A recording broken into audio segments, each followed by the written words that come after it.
Hello, everyone. Welcome to Sports Insider. I'm Dan Labbe. He's Chris Fedor. It is the start of March Madness today. Yes. We're going to talk Cavs, Browns, and Indians. But first, I got to know who you got, Fedor. Well, I filled out two brackets. Oh, no. I always do the two brackets. You have to do the two brackets. You don't do two? I only did one this Oh, come on, Dan. I did two. One of them, of course, I have Kentucky winning it all. Kentucky's the best team in college basketball. That's a no-brainer. But you can't have Kentucky winning both of them if you're going to fill out two.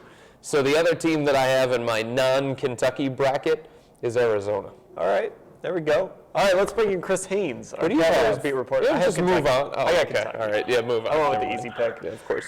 Chris Haynes, who do you have? I got Kentucky taking it all. Attaboy. Who do you have them beating? That's the real question. You know what? I have no clue because I haven't looked at the bracket, man. I haven't looked at a college bracket, and ever since I've covered the league, man, I really haven't had a chance to, really look at college. And Peter, I remember you asked me last night if I filled out a bracket, man. I haven't done so in a while, man. So I haven't even seen what it looks like, man. That is the most un-American thing that I've ever heard in my life, Chris. Check this out. When you cover NBA as much, long as I've had, I have grown a disdain for college basketball and the way it's played. It's all about coaches trying to dictate the offense. They want the players to go out there and pass the ball around for 30 seconds and only leave and then 5 seconds. They just want to have so much say on how things are ran, and they don't let players be individuals. They don't let them go out there and go one-on-one or create for themselves. I just don't like the college game, man. Sounds like you're hanging on to something from your past there, Chris. See, you call it whatever you want to, man, but that's just me, man. Hey, don't judge me. It'd be like me holding against my high school coach from cutting me from the freshman team or something like that. Well, let me say this, man. I had my last year of college, man. I put up 21 a game. So, I have nothing to look back on, man. It has absolutely nothing to do with my college career. But I will just say this, man. The college game sucks. I'm just going to leave it out there, period. Man, when you said you put up 21, I was like, oh, yeah, that was a good game that you had that one time. Look it up. So you on the internet. It's a wonderful tool. Look it up. All right. Let's talk Cavs, Chris.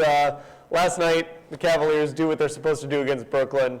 What can we learn about the Cavs from a game like that? They can just turn it on and off. And that's good to a certain degree, but at the same time, you still want to see a level of consistency. But with that being said, man, it's the Brooklyn Nets. It's hard to get up for a team like that. That team is about to implode any minute. They need to hurry up and, break up that core group. Brook Lopez needs to get up, in a different destination, and Darren Williams needs to find a different location. So it was just hard, but it's not an excuse. I think it's more so reality. But but they did what they needed to do. They turned it on. Brooklyn couldn't score. In the first 5 minutes, they scored two points in the first 5 minutes of the second quarter. So Cavs shown that any given time, man, they can definitely dominate the game on both ends, and I think that's what we saw more so than anything last night. Chris, we've seen that kind of performance against Brooklyn. We've seen it against the Phoenix Suns and the Boston Celtics. But if we're looking at big picture with this Cavs team and we're trying to figure out how they're going to respond in the playoffs and how they're going to perform in the playoffs, what games should we be looking at? Are there any that can be a good gauge of that? You mean coming up on the regular season? Yes. The Indiana Pacers game tomorrow. I really like that game. I think that I think the Cavaliers for a while now have been saying, it's not all about seeding. Until recently, David Black came out and said, hey, that number 2 seed. I think the reason they've been hesitant to come out there and say, hey, we want to finish with the highest seed possible, because, man, those Pacers, depending on where they finish at, if that's a 2-7 match or a 3-6 match for the Cavs, I think that's a first-round nightmare for them. Mm-hmm. I'm not saying that the Cavs will, they won't win. I think they can beat. I think they'll beat the Pacers in 5 or 6. But that would be 5 or 6 grueling games. The Pacers will beat you up. They're just they're probably the most physically imposing team in the Eastern Conference. And that's just a matchup that I think the Cavaliers would like to pass up if they had the opportunity to do so. So I think when it's all said and done, once we get toward the last couple of games of the season, we'll start to see how the Cavaliers play out the games with their resting guys to try to avoid a first-round matchup with the Pacers. Like I said, they'll take care of them. But I think the Pacers will lay some body blows, and that wouldn't be good for the Cavs going into the second round and the Eastern Conference Finals. It's interesting you bring that up, Chris, because I had listed here a question. Who is the toughest possible first-round opponent for the Cavaliers? Is it the Pacers? Is there another team out there that you look at and say could give the Cavs some issues? Yeah, well, it's the Pacers, and, it's only a short sample size, but the Miami Heat are playing well, as of late. And if Dwayne Wade can be the Dwayne Wade of old, that's a scary proposition right there, especially when you're talking about the playoffs where Wade has a couple days in between games to try to, recuperate and get his body right. And so I think Miami, that probably another tough task, and just the emotions that will be into a game like that in the playoff series. I think it'll get the best of both teams. But the Pacers, no doubt about it, that's a team that the Cavs would like to avoid, man. They just, for all the talent and the depth that the Cavaliers have, there's still a physical dynamic that's missing. And they definitely patched up some of those spots in bringing in Timothy Mozgov, bringing in Kendrick Perkins. But the Pacers have guys on the court at all times that can put a bruising on you. David West, Hibbert, Louis Scola. Those guys, that's what they do. That's what they like to do, bang. So that's why I say I think it'll be a tough matchup for the Cavaliers in the first round. You don't want to go up against a physical opponent first. Chris, it's funny because we've spent a lot of time this season talking about how the Cavs could win a championship and what would need to happen for them to win a title. If they don't win a championship this year, when we look back on this season, give me the reason why they won't be able to win it. I think the reason, if that doesn't happen, the reason is just, I'll chalk it up to chemistry. Just still trying to have, they've made tremendous strides. And I know that their record is well documented ever since January 15th, best record since then. But, it's still not a year's time. And they've definitely made they made leaps and bounds of improvement, during that course. But, it's still sometimes it takes a year. And sometimes it takes a couple. Boston Celtics, when they got their big three together, they did it that year. So it can be done. But one thing about them is they still have a lot, even though Kyrie is dominating, even though Tristan Thompson is probably the top five when you talk about the sixth man of the year candidates, they still haven't had guys with postseason experience. So, they still can be a situation where those guys don't perform at the level they were performing during the regular season. It could happen. So, that's what I'm interested to see. I'm already waiting and ready for the postseason, man. This regular season, man, is dragging out. I'm like, Black, get these games over with. Too many games all condensed together. Let's just get to it, man. If you had to compare Kevin Love to a fictional character, Chris, who would you pick? Oh, my goodness. There you go, man. You sound like somebody else I know named Chris. But I'll leave that alone. But, if I had to, do I really got to answer that? Yeah, absolutely. I think I'd pick Thor. What do you think about Thor, man? Sometimes underrated by people, but really he can bring the hammer or something like that. Wow. So, yeah, I'll go with that. All right. Last question, Chris. You wrote that profile on Kyrie Irving earlier this week. I just kind of want to get your general impressions of him. When you sat down to talk to him and you were putting that together, your impressions of where Kyrie Irving is as a person and as a player. It's just starting to evolve as a basketball player and, most importantly, a man, understanding the game of basketball and the business of basketball. Last year, I wasn't here last year, but, from things I've read and the people that I spoke with, I've heard some things about how he wasn't a good teammate. Teammates didn't like him, and all that stuff bothers him, man. And, you guys know Kyrie, man. He's really tough to talk with. He really doesn't give you anything. Most of his quotes are, PC quotes. And so I was able finally to get them to crack and get them to open up about what that full experience of last year was like, and what it did for him as a player and as a person. And what I learned from that conversation, it was like a 2-day conversation. What I learned is that, he shut down. He shut down from last year, as far as what he said, what he revealed. Everything he says is calculated now, for the most part, because he wants to make sure he's not going to offend anybody. He's not going to say anything that is, people are going to make headlines out of, because that hurt him last year. He talked about how it hurt when people was attacking his character, and and he had to go out on Twitter and try to cool down a lot of rumors that were out there, and it bothered him. And so basically, in it, I just found out, he's a person, man. Even though he's a hardcore person on the outside, as far as what he lets us see, deep down, he's a person that has feelings. And I tried to relay that the best way I could in that piece and show that how he's still evolving. We see it on the court, but also I try to relay and show that he's still evolving as a human being. All right, Chris Haynes, our Cavs beat reporter, and the only person in America who has not looked at an NCAA tournament bracket. Thanks for the time, Chris. Yeah, always. All right, guys, take care. All right, that is Chris Haynes. Still picking Kentucky, though. Yeah, he is, obviously. I mean, he watches college basketball. He just hasn't filled out a bracket. I have to explain the fictional character thing, because I feel like people are watching, like, what is this dude even talking about? Why is he on this show? So every now and then, we're in these pregame press conferences with Coach David Blatt, and we don't necessarily know what to expect. Yeah. And every writer comes in with a different story that they're working on, and some are really bizarre, apparently. And last night, the second question out of the gate for David Blatt, the head coach of the Cavs, was, how do you compare LeBron James to fictional character Roy Hobbs of The Natural?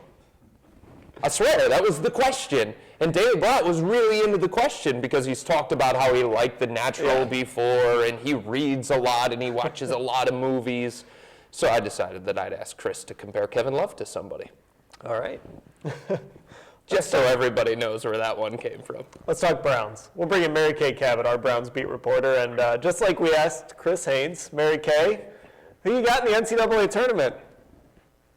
Oh my goodness! You know what? I have family members filling out brackets all over the place, but I actually haven't done a bracket. Can you believe that? That's two. Wow, 2 for 2 now. What the world is going on at Northeast Ohio Media Group? Just say Kentucky, Mary Kay. Okay, I'll take Kentucky. I'll be original. All right. Well, the Browns got a little active in free agency this week. They added Tramon Williams. They added Randy Starks. Williams supposedly to replace Buster Screen. Starks to add a little depth on that defensive line. What do you think of these moves? You know what? They're good. I mean, these are things that you have to do at this point in free agency. You have to fill these holes so that you can go into the draft and do what you want and follow your plan without being pressured into picking a certain position. You can stay more true to your board this way. So I think they're good moves. I mean, they needed a good, experienced cornerback back there in the event that Justin Gilbert doesn't work out for them. So I actually really like that move. And then same thing with Starks. I mean, what they're doing is they're adding guys that will be around for 1 or 2 years to plug some holes, and I don't see anything wrong with that. Mary Kay, initially when the Tramon Williams signing happened, a lot of people had flashbacks to Sheldon Brown. The Browns went down this road before with a veteran guy over the age of 30. Maybe his best years happened somewhere else. Why is Tramon Williams a good fit for this team? Well, you know what? Nobody really knows, how much a guy has declined until he gets on the football field. And I'm sure the analytics will probably say that once you reach the age of 32, especially for a cornerback, you definitely are going to be, on the back nine. So you're probably not going to get the guy that the Packers had 3 years ago, or 4 years ago when he had some breakout seasons there. But if he can step in and get the job done and kind of, ease the pain a little bit if Justin Gilbert's not ready to start, he was the best available one out there at that point. I mean, they had expressed some interest in Brandon Browner. They expressed a little bit of interest in Darrelle Revis and some guys like that. They had Parrish Cox in here. So I think that Tremont is a good signing for them. Mary Kay, there was also this report that the Browns offered the 19th pick to get Sam Bradford. Do you think that they could still be in the running for Bradford at some point? That a deal like that could still be on the table as the draft approaches? I'm not ruling anything out because the whole time I was listening to Chip Kelly talk about not Marcus Mariota and that they're not going to try to trade up for him and all that kind of stuff. I just don't really believe anybody at this time of year. And I think if the Browns were that interested in Sam Bradford back then, or even recently, if they were the team that offered the first-round pick to Chip Kelly last week, then then I think those are things that you do revisit on draft day. So I still think that anything can happen in that regard, and I wouldn't be surprised if they make another run in it. Mary Kay, what's the latest with the Browns and Dwayne Bowe? You know what, that's one I've been trying to figure out, exactly what's going on there. I don't know if it's a money situation. I don't know if it's, hey, see if you can get another offer from somewhere else before we decide we're going to pay you that kind of money. It's probably something along those lines where if he can get someone else to pay him more, then the Browns will have an opportunity maybe to match that. He's probably not happy with the financial terms at this point, and might want to look around a little bit and see if he can get a better offer to get some leverage. When you're only making one visit, obviously you don't have that leverage. So my guess is that's what's going on. Mary Kay, you look at where the Browns are in free agency right now. Of course, we mentioned Williams, Starks, there's Thad Lewis, there's Josh McCown. Right now, how would you grade the Browns in free agency? You know what? I actually don't probably have as much of a problem with their free agency as some people do, because I really do think that it's not the way to go in terms of building your team. Throwing a ton of money at a bunch of free agents doesn't seem to bear out in terms of victories. I mean, there is evidence of that. There are charts that people have done that I've seen where these teams have spent this much money and it didn't translate into wins. The Philadelphia Eagles, the year that they purchased the Dream Team, is a perfect example. So I don't really have a problem with it. However, I do think that you can still occasionally bring in a guy that has 1 or 2 years left in the tank and get something out of him. They've done this with, and not that Carlos and Dante only have 1 or 2 years left in the tank, but they brought those guys in last year, and those were good signings for them. They came in and they started on their defense. They did a good job. Dante Whitner made the Pro Bowl. So, I think the strategy is sound. They're not breaking the bank. They're saving money to spend on their own guys so that they can restructure or re-sign a guy like Tayshaun Gibson. And, they're not spending a ton of money on guys that aren't going to be around for a long time. Now, I do think the Jordan Cameron thing was unfortunate. They wanted Charles to play. He's signing in Buffalo. They're kind of left without a tight end. I think that's the one area that they didn't accomplish what they really wanted to. Mm-hmm. And so now they are probably going to have to try to find someone in the draft. Mary Kay, obviously the draft is over a month away, still private workouts, still some pro days left to go. I've been seeing some mock drafts that have Marcus Mariota falling outside the top 10 and into the lap of the Cleveland Browns. Mary Kay, if Mariota is there at 12, do the Browns take him? Yeah, I would think so. I would think so. I don't think that they expect him to fall there, but if he does, yeah, I think he definitely would be worth taking a chance on. Now, I mean, I know that Ray Farmer loved him last year. I'm pretty sure that Joe Banner really, really liked him last year too. And I don't know that anything's happened to change that. And if Kevin O'Connell has given them a glowing report after working with him for 6 weeks, then sure, I think they would take that chance. My feeling on a quarterback at number 12 or somewhere in the first round like that is, you know what, take a chance on a guy and see what happens. And if it doesn't work, even with Johnny Manziel and Brandon Weeden, you're really not out that much if you take a chance on a quarterback, even especially at number 22, and it doesn't work out. You're out such a small amount of money. People don't understand that $8 million over 4 years is nothing in this day and age. I mean, think of the amount of money that these free agents are getting. I mean, Randy Starks is getting $4 million a year. Tremont Williams is getting $5 million a year. So what's the harm even in taking that chance last year on Johnny Manziel at $2 million a year and seeing what happens? So I guess I'm of the mind that if you're gonna whiff on a first-round pick, you might as well whiff on a quarterback. Now, speaking of that, Mary Kay, if Mariota does start to slide, if he gets down past number 5, how aggressive do the Browns get in maybe trying to move up?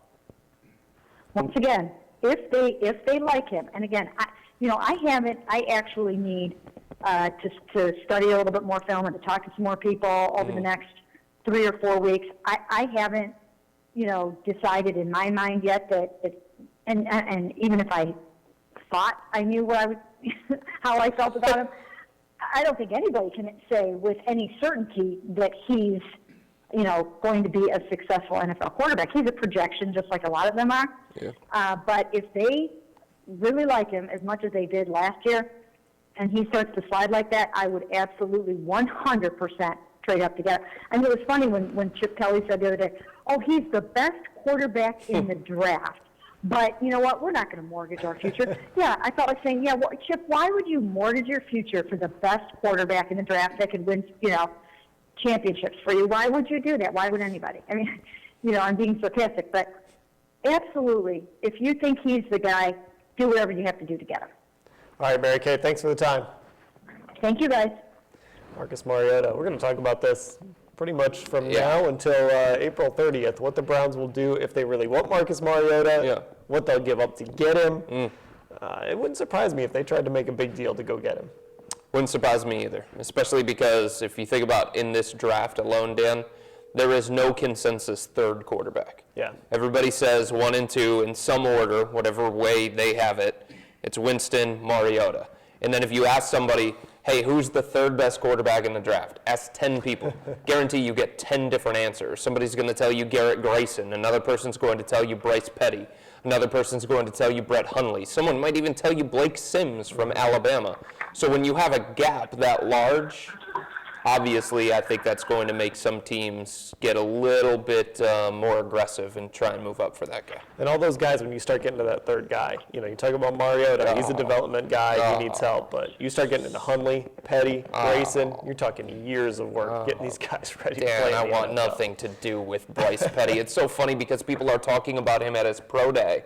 Yeah, no kidding, he did well at his pro day because the things that he struggles with, pass rush and reading defenses, that doesn't happen at a pro day. All right, let's talk Indians. Let's bring in Paul Hoynes, our Indians beat reporter. He's in Arizona still. And Hoynesy, we've asked everybody else on the show this question, and we have not been thrilled with the answers. Who you got in the NCAA tournament? I don't watch college basketball. Oh, we got another one. I have no idea. I'd save myself $20 from entering any pools. Hoynesy, you and I can be co-workers, but we can no longer be friends.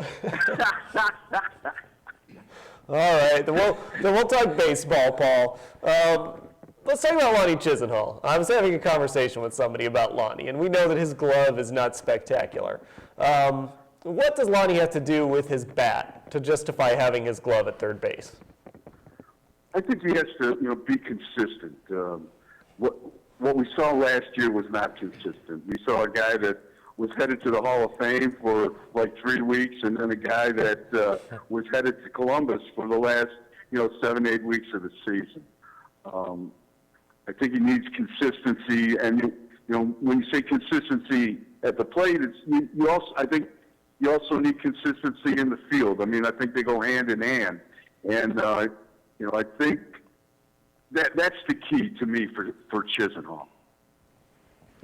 Hoynesy, when you talk about the other infield positions, obviously Jose Ramirez taking over at shortstop, Jason Kipnis at second base, Carlos Santana being a full-time first baseman.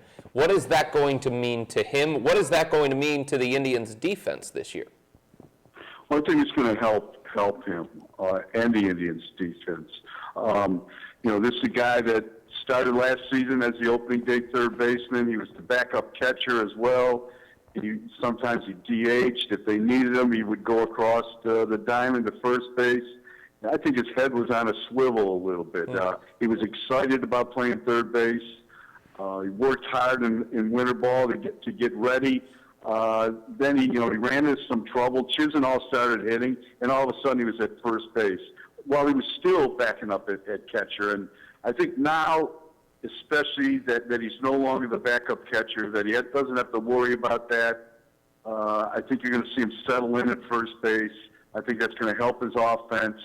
I think that's going to help his all-around game. But he's not the biggest guy, but he's a pretty good athlete.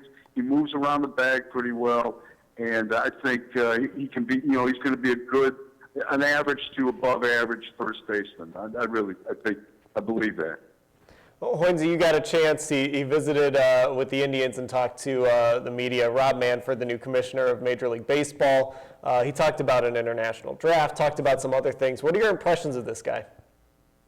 He's a pretty sharp guy. He was Selig's point man. Wherever there was the fire was burning the hottest, he was there. Labor negotiations. He was the lead guy on getting all the drug testing passed with the Players Association. He's a nuts and bolts, grind it out negotiator. That's what he does best. And I think he's the expanded role of commissioner. I think that fits him pretty well. It's going to be interesting, I should say, to see how he grows into that. He certainly has an opinion on everything. Where Selig kind of danced around and knew when to speak and when not to speak. Manfred kind of opens his mouth and gives his opinion on everything, and subsequently, there's a lot of headlines following him around. When it comes to baseball, Hoynes, it seems like there are two separate segments of the population. There's one segment that loves the history of the game, the traditionalists. They don't want a lot to change. They don't get into sabermetrics. Then there's kind of a new school line of thinking that want baseball to be a little more forward-thinking, more trendy, the way that the NBA and the NFL is. When it comes to Manfred, based on your conversations with him, which side of the fence do you think he sits on? Well, I think he's definitely, he's obviously younger than Selig, and I think he leans more toward, modernizing the game. He's the pace. He's the emphasis behind the pace of play stuff. Technology is a big thing with him. MLB.com, BAM. That's probably the most successful technology arm of any professional sport. They've made the biggest impact, and they're making money hand over fist. Compared to the NBA, NFL, anybody, NHL. That arm of that of Major League Baseball, Major League Productions, all of that is, that's probably Manfred. Not Manfred's doing, but that's his baby. And he is pushing that to the limits. So I think you're going to see, baseball pushed a little. They're going to try to kind of modernize it, I guess, if you say. But I think he is a guy that is on that side of the fence. All right, Hoynes, thanks for the time. Thank you, guys. We'll see you. All right, that's Paul Hoynes. Now, let's send it over to Bud Shaw. There was no chance he was going to pick a team unless it was Marquette where he went. And then Marquette's not in it this year, I believe. So, thanks, guys. Listen, Tim Tebow was in the news recently, and not because somebody claimed to have seen his face in their breakfast waffle. Chip Kelly, who invented football in Philadelphia, worked Tebow out, didn't sign him, but yet may add him to the roster as a number 3 quarterback when all is said and done. I wrote that while Berea is obviously the definition of a help-wanted sign for the quarterback position, Tebow would only give the Browns more of what they already have, another quarterback who can't start anywhere else in the league. To which Green Malibu, our first commenter, said that as long as Tebow is not in rehab, learned the playbook in Denver, and has never played hungover, he could be what the Browns need. That's a pretty low standard. Applying those same standards, you'd bring Trent Richardson back to town, unless you was third down and you needed more than 2.9 yards. That logic didn't stop the Tebow torch from blazing. Gran Torino 71 also sounds the trumpet for Tebow in Cleveland by saying, quote, Brady is the biggest gimmick quarterback in the history of football, end quote. That's not right if you're talking Brady Quinn or Tom Brady. He goes on to claim that Brady doesn't throw the ball more than 5 yards. But we'll stop the argument right there because ding, ding, ding, we have a winner. You're the first commenter in the history of commenting to use Tom Brady and Tim Tebow in the same sentence. Congratulations. Our third comment comes from Jimbo Jones on the Cavaliers' run to the playoff. I think Jimbo Jones may be drinking some Kool-Aid, and you young guys can Google that after the show. Says Jimbo, quote, anybody else ready to agree that Irving is the best overall player on this team? Anybody? Bueller? Crickets, maybe? And look, Kyrie Irving's having a great year, but the definition of overall, I think, is still passing, defending, rebounding, and leading in addition to scoring. Irving could well be the better clutch shooter, but that's about it. I'm sure you'd find somebody to agree with you, maybe even Chris Fedor. But I think your best chance was just before closing time on St. Patrick's Day when somebody had been drinking for about 13 hours. Finally, I wrote about why Kentucky, you two, will win the NCAA tournament. It was a well-reasoned, timely argument, and here's how you responded. 0 comments. 0. Talk about crickets, guys.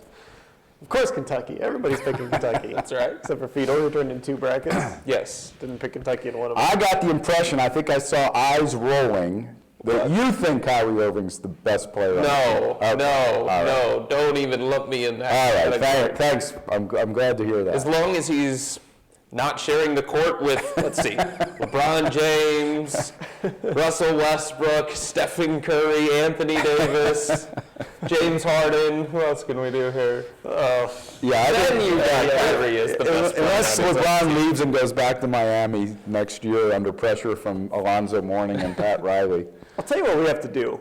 A bracket of like the best Browns moments since they came back in 1999. I use best ironically. I think it would be fabulous. Mary Kay might even. I think a know one that seed one. in that bracket would be sending out a press release about the uniforms the day free agency starts. That would be a 1 seed for sure. Josh McCown signing would be a 1 seed. No, that can't be a 1. That can't be a 1. Everything since 1999. I mean, there's some good 1 seed options that have Dude. happened just this year alone. Dude, Brandon Whedon getting stuck under American flag Oh, yeah. before his That's first a ever one. NFL That's a start one is for a sure. one. Coquine is being let out of the building. There you go. Okay. That might be a number 2 or number 3, but that's The got to bus be up trip, there. Mangini's bus trip. That would be up I there. don't know, that's probably not a 1 seed, but that's an upset. That's you. special. The problem is we'd have There's a 1. we'd have like That's savage 16 email. entries for the play-in game. We have so much stuff we couldn't get it down to 64. That's a bracket everybody in the company will most yes. certainly And you look at need to and work fill out. on that. All right, that's it for Sports Insider. Thanks, Bud. Also, my thanks to Chris Haynes, Mary Kay Cabot, and Paul Hoynes for joining us. He's Chris Fedor. I'm Dan Labbe. Thanks for watching.